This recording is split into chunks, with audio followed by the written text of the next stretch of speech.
Fired up, footballs. Welcome back to another episode of Spitting Previews. Jeffrey and James here with you as always. And this Sunday, James, we have Houston Dynamo is coming in town. DeMarcus Beasley, Arturo Alvarez. Yep, two former Chicago Fire members. And actually, Houston, they're a decent squad. I'll read some statistics here. They're currently 8th in the West, 9 games played, 3 wins, 1 draw. 3 wins, 1 loss, 6 draws. Wow, 6 draws. That's pretty incredible. I know the Chicago Fire had a year like that where they just kept drawing. For goals for, they have 20 goals, 15 goals against. So, it's pretty good GD. Plus 5 GD. They can score. Looks like they can defend a little bit. So that might spell some trouble for us. And here's their form. Their last 5 games is draw, win, loss, win, draw. So a little bit of everything, a little bit of up and down. So not too much consistency going forward there. So James, what do you think about that? These guys, most of their goals are coming from their forwards. Okay. Unlike the Fire. The other things with this team going forward is their coach is Wilmer Cabrera. Now he's not the most tactically astute coach, but he is noted a good man manager. He's brought in some talent to help with these guys. He brought in this young playmaker named Tomas Martinez, who's playing as their number 10, but he plays as, according to True Marty Party, always great previews. But according to him, Tomas Martinez drops back a little bit more than a typical number 10. Okay.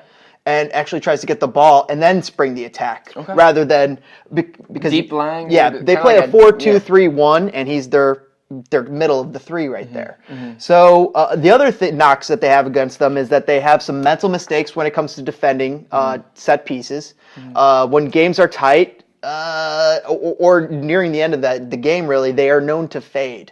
So if we're going to beat these guys, maybe we beat them closer to the end of the game, because they are going to come out on fire. Yeah. They're going to come out with firepower. You think about our team, the Chicago Fire, I think we might be better. Are we better starters or are we better finishers? I mean, what do you think about that, James? I think we're better finishers. Man, I don't even know about that. I think we're better finishers. I think the Chicago Fire have... Right. I think they've come out with a good 10, 15, 20 minutes every game.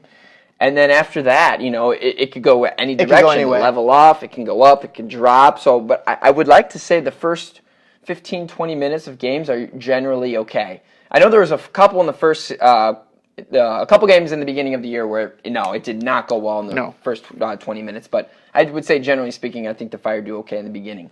So, well, a couple other keys to the match. No Dax McCarty this week, so it probably will be Johnny in that center defensive midfield for the Chicago Fire. Also, the Houston Dynamo were conference finalists from last year's playoffs. So these guys, even though they're sitting in 8th place outside of a playoff spot, last year they were humming to the point where they're making the playoffs. And it's crazy. It's like I'm looking at these names and I don't really know too many of these names. I don't really hear too much often about. Let's read these names off real quick. Dynamo. I mean, that really is a team you just kind of goes under the radar. Absolutely. I mean, the only thing I really knew about him was they have DeMarcus Beasley and Arturo Alvarez. And DeMarcus Beasley, I think, might be out with an injury, or at least he didn't play last game. He played 2 games before that, but he didn't play in the last game. I'm not sure if he's injured or not. Yeah. Check the comments below. You want me to read the starting lineup? Yeah, go for the starting lineup. Yeah, so their keeper is Willis. Wenger is their left back. Leonardo, their center back. Wow, I can't even say this Wayne Mayor. Wayne Mayor is another center back for them. Machado, not Manny Machado. Machado is the right back. They have a guy by the name of Alexander as a center mid. Saran, another center mid. They play that 4-2-3-1. So Saran and Alexander are those 2 deep-lying center mids. Hopefully he doesn't provide the Saran Rap. That's great. And then James already brought up that Tomas Martinez guy. He's their cam, their number 10 playmaker in the middle Young of the field. Young guy, too. DP. Quixote, not Don Quixote, but Kyoto.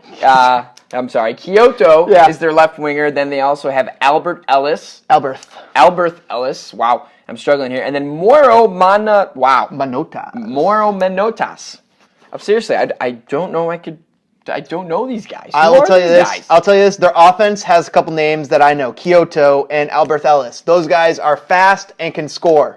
Manotas I'm not too familiar with, and nor is familiar with this new Tomas Martinez, their number 10. But most of their goals have been coming from those guys, all 4 of those guys, Kyoto, Martinez, Albert Ellis, and Manotas. Now, I am really concerned for Brandon Vincent tomorrow taking on Albert Ellis, and we're going to see whether or not how he's really going to do. I think that's warranted. I mean, the way he's been playing lately, defensively and offensively, a little bit suspect. But I said this in the last couple episodes. I think he's been improving, playing better. Last game he had Campbell there, so can you really gauge him? I think having Lillard back this game, that normal back line will really benefit Brandon Vincent. I'm going to say Brandon Vincent's going to have a strong game in this upcoming match. I picked him as our weak link. Albert, I'm saying the opposite. Kevin Ellis, though, on that right side is going to have to be dealing with Kyoto. And I feel like he might be able to deal with that a little bit better than Vincent, but we'll see. Yeah. My player to watch, as such, is going to be Albert Ellis because he is taking on Vincent, and I think that's one of our weak points. And so he's my player to watch for this match. Watch Albert Ellis out on that right wing for the Houston Dynamo. He's going to be dangerous. I'm going to pick Artie Alvarez.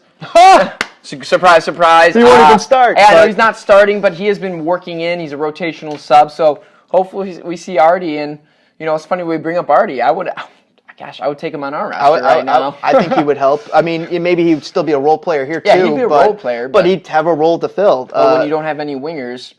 Especially when you have 0 wingers. Yeah. So.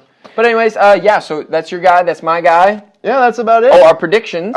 I actually predict a Chicago Fire win, 2-1. I think a 2-1 win here. I think the Fire can win this with just doing what they have. If they can get Nico a goal and a goal from somewhere else and sit on these guys and then, take it to the final minutes and pressure them, they got a chance to take a win out of this. I really want to see what changes Pono makes. Defensively, they're okay. Defensively, they've been better, but offensively, there just really isn't much going. Are we going to see Nico involved? Are we going to see Katai in the middle, or is Katai going to be out wide? I think there's a lot of questions offensively, but they are playing at home.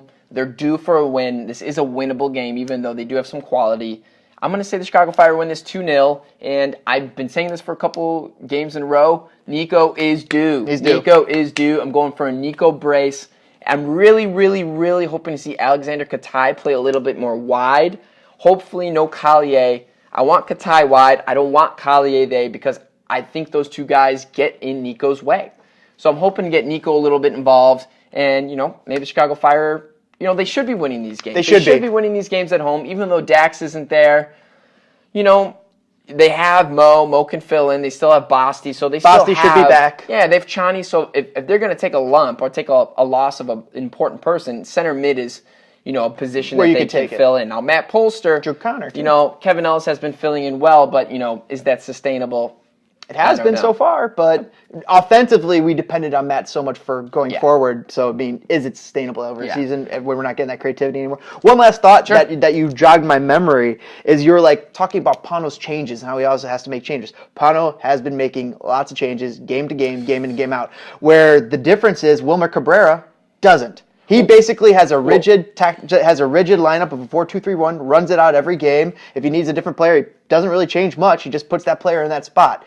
And Pano really only makes changes. So that's the difference where he is more of a man manager type of manager, and that makes me think about what kind of manager is Pano. That's another episode. Is he a tactical or is he a man manager? That is another episode. Pandora's box you're trying to open here. Now. But it's just a thought, an interesting one at that. Yeah, definitely. Come on. Our fans know we've questioned Paunovic, before quite often. But as such, hopefully he makes the right call going into this weekend. Go Fire! Let's take these 3 points off Houston and let's move on to the next. All right, because we need these. Because without this, the playoff projections will get bleak. These next 3-4 games are really decide where the Chicago Fire are going to go. Are they going to trend up? Are they going to trend down? Are they going to stay in the middle? We'll see. We're going to stay optimistic, and we both have wins this week, so let's go Fire. Let's go Fire. All right, guys. We'll see you guys next time. See you guys. If you guys enjoyed the analysis, toss us a like. If you have anything to add, corrections, or comments, toss them in the comments below, and always subscribe for more for Spitting Fire. Later.